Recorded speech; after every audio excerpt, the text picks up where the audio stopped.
अस्सलाम वालेकुम नाजरीन। ड्रामा सीरियल भरम की नेक्स्ट एपिसोड में आप देखेंगे अर्जुमन बेगम जो कि अब बहुत ही बुरे तरीके से फंसने वाली हैं, क्योंकि एक बार फिर से माजी उनके सामने आकर खड़ा हो गया। जिस नर्स को उन्होंने हायर किया था इस सज्जल को मरवाने के लिए, वही उनके सामने आ जाती और धमकी देती है, जिसकी वजह से और परेशान हो जाती हैं। मगर उन्हें खुद पे यकीन होता है कि पैसे देके इसका मुंह बंद कर दूंगी। और वहाँ इस अर्जुमन बेगम की वजह से अलीज़े और ताबिश के बीच में तकरार हो गई। अलीज़े ने गिला किया कि उसकी वालदा के साथ उसे इस तरह से बर्ताव नहीं रखना चाहिए था, मगर ताबिश तो ऐसे चुप हो जाता है। अलीज़े को तो समझ नहीं आती। बिलाखिर वो उससे फिर से पूछती है तो ताबिश बता ही देता है कि क्या हकीकत है। अर्जुमन आंटी ने मुझे साफ साफ कह दिया है कि मैं तुम्हें डिजर्व नहीं करता, तुम्हारी लाइफ मेरे साथ अजियत बन चुकी है। यह सुनते ही अलीज़े हैरान हो जाती हैं कि उसकी वालदा ने इस तरह से उसके शोहर के साथ बर्ताव किया। फिर तो ताबिश का इस तरह से रिएक्शन देना बिल्कुल ठीक था। और यहाँ पर रमशा चोट का बहाना करके अपने घर पर मौजूद होती है। सालार को भी इस बात का इल्म हुआ तो कुछ वक्त के बाद आ जाता है यहाँ पर इसकी तिमारदारी करने। हालांकि रमशा के साथ इसके लाख गिले सही अनबन सही, वो तो इस रमशा के लिए बुके भी लेकर आता है। ये रमशा तो खुश हो गई, या यूं कहीं उसे खुश फहमी ही हो गई।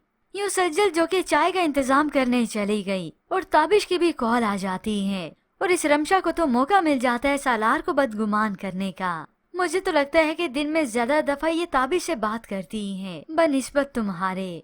सालार सुन तो लेता है मगर खामोश होता है। सामने बैठी रमशा की वालदा को भी ये बात अच्छी नहीं लगी कि रमशा को ऐसे सालार को बोलना ही नहीं चाहिए था।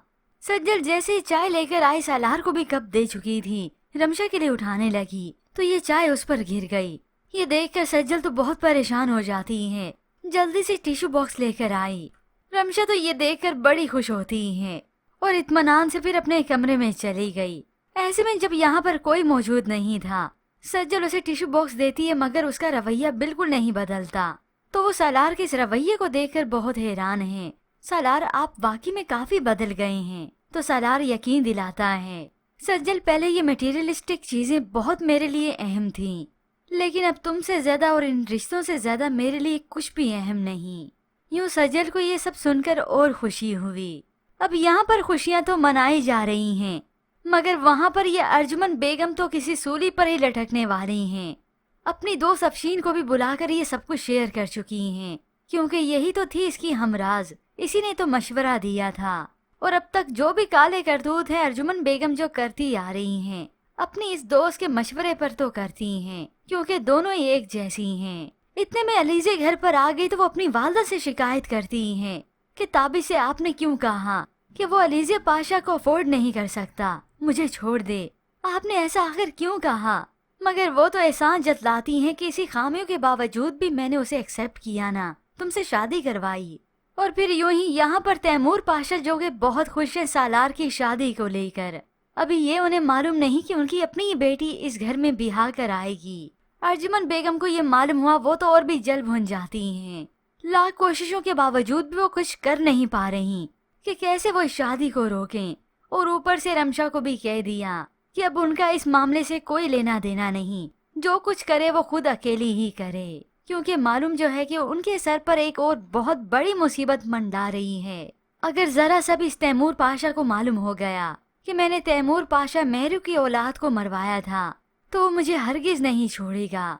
और फिर यूं ही कुछ वक्त बीतने के बाद बिलाखिर तैमूर पाशा के सामने ये हकीकत आ जाएगी। लेकिन अभी तो उन्हें करतूतों के बारे में इल्म होगा जो कुछ अलीज़े और ताबिश के साथ किया, क्योंकि इतना सब कुछ हो जाने के बावजूद ये अलीज़े खामोश नहीं बैठेगी कि मामा ने ही जानबूझकर ताबिश को नीचा दिखाया और उन्होंने खुद कहा उसे कि वो मुझे छोड़ दे। इस सब के बाद तो तैमूर पाशा को शदीद गुस्सा आ जाता है। होप्स वो इस अर्जुमन बेगम का हाथ पकड़कर उसे ताबिश के पास ले जाएंगी और माफी मंगवाएंगे। और फिर मंजर आम पर आएगी वो नर्स और ये अहमद भी।